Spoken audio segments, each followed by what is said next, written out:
Stream it or skip it.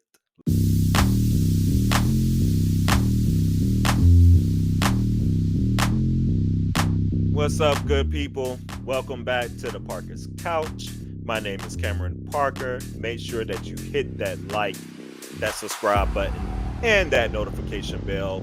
Welcome to Stream It or Skip It, where I give you my opinion of movies and docs that I'm watching, that I have streamed on major platforms or minor platforms. And today I am sharing my thoughts on Queer, streaming on Max.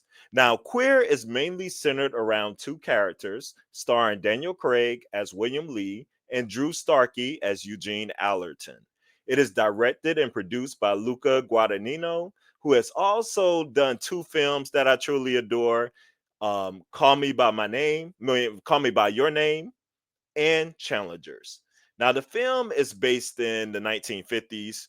William Lee is an American expat in Mexico City who spends his days with other members of the small American community. His encounter with Eugene Allerton, an expat former soldier new to the city, shows him for the first time that it might finally be possible to establish an intimate connection with somebody. Now, I didn't get a chance to watch this during the award season. It was one on my list. I had heard all this buzz kind of around it, how Daniel Craig has done. And then it also received mixed reviews with the film. Some people were thinking that a straight person shouldn't be playing this gay character and all sorts of things. And then just stuff about the movie in general, the way that people felt. But there was, I think, overall, I would say more people raved about the performance of Daniel Craig. And honestly, after watching this film myself, I could say that Craig could have easily been nominated for Best Actor this past Oscar award season. It was a stiff contest for Best Actor, but I would have been mad if he was up there. So I thought he was really good in the film. The film Queer is based on William S. Burroughs' semi autobiographical novella of the same name, and it is a follow up to his novel Junkie. Now, William is famous for drug, race, and antics, his homosexuality out in display, and for accidentally killing his second wife, Joan. Now, this film has so many layers. They took some liberties with the story and the way that the book is actually written. I've never read it, but from things I've read, because I was curious about the comparison, this film definitely did take some of its own liberties in telling this story. But the character Eugene is actually based off of a real character within William's life and in the story. But the film has so many layers. Craig's character William is desiring love, compassion, and something real. Drew's character Eugene is straight, but also has some deeper desires that he is hesitant to explore. So part of Eugene seems to be in love with attention and being desired. We know what that's like. We've seen that in action. And William fulfills that kind of need for him. Now, when the line is crossed between the two, and yes, there are some steamy scenes that goes on within this movie.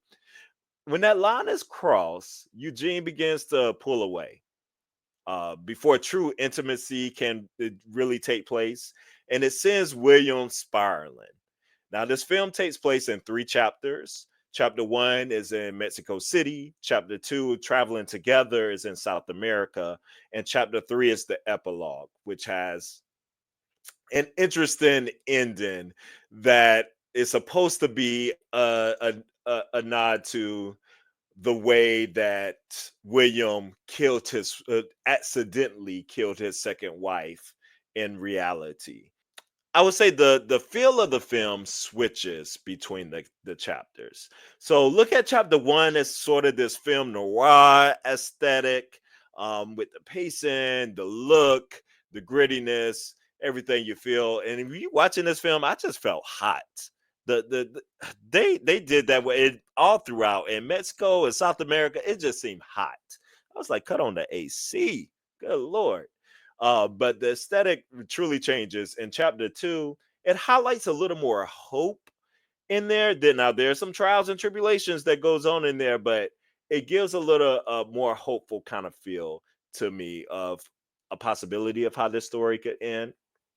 But Eugene has been icy to William, but William is able to get him to travel with him to South America in this chapter two, and they're on a hunt for the Yaj plant or the Yage plant, and it's this plant that they describe in the film that's found in South America, which is special for telekinesis. And William is obsessed with this idea of connecting with Eugene on this level through telekinesis. And eventually on this trip, the two share a full out penetration intimate moment. Yes, Daniel Craig was getting it in. He wasn't only sucking the dick, honey, he was also plowing as well in this film, which I read these things on Daniel Craig in this film about how nervous he was to do this. And literally, like on day one, he was shaking so much. And feminists, this film really embodies a different part of him. You know, this is not the James Bond Daniel Craig we're seeing, but we're seeing some acting chops going on here, and he is doing things, that some may not agree with an actor and stuff doing, but he is doing it with grace and fully committed within his roles, and I can definitely appreciate that. But they had this full out intimate penetration moment. And in that moment, Eugene is able to let go and actually admit to enjoying kind of all of this at certain points. But immediately he becomes distant again. He gives and then he pulls away.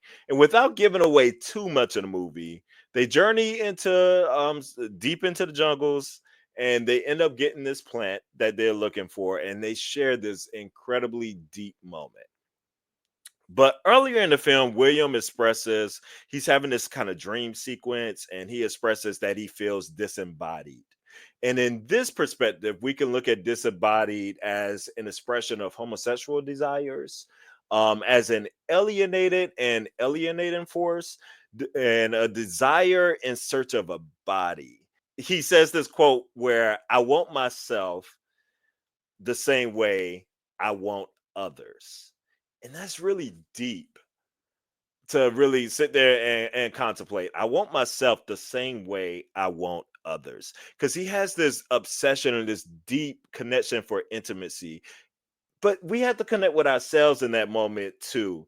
And I think it was a look at the real William probably feeling disembodiment of his homosexual desires, but not really being able to fully, and while fully living that out in the open, but still having to keep this protective layer of a wife and all these things. So it's just really a moment to contemplate as he confessed that to Allerton. And in the moment that they share this really deep connection in the end, it's just so much to dissect from that, because they're able to talk telepathically, through that telekinesis and stuff with the plant. And he hears Allerton saying, I'm not gay, and things of that nature, or I'm not homosexual. And but yet then they have this incredible deep moment that I just want you to experience for yourself if you do choose to watch it. Some of the things I think of, I gather from the film, is not always a fairy tale ending that we imagine. I think there are tons of lessons wrapped up in it. One being addicted to chasing things that we can't love or that don't love us back, but still we chase it and are addicted to that. Another could be chasing those societal norms over your own desires. And another perhaps is the fluidity of sexuality and desires. Like one can explore and do these things, but it doesn't, but you shouldn't necessarily take that but sometimes it's just that face value, I should say. Sometimes it's not something deeper than that. Sometimes it just is what it is. And someone, I guess it would be described as pansexual, and stuff in today's terms, but some people are able to just be fluid like that, and it doesn't necessarily have to be this deeper intimate connection, but it's good for what it is at the time and fulfills what is needed. And there's more. It's so many analysis I believe you can gather from this movie. Nonetheless, my final verdict is to stream it. Now Rotten Tomatoes has this as a 77% fresh. Now, this would be Daniel Craig as you've never seen him before, as I highlighted. And if you are homophobe, this is not one for you. Let me tell you that. But if you love beautiful films and a story where you can gather various critique and a film that takes some experimental risks that may or may not pay off, this is the film for you. Share your thoughts in the chat if you've seen it.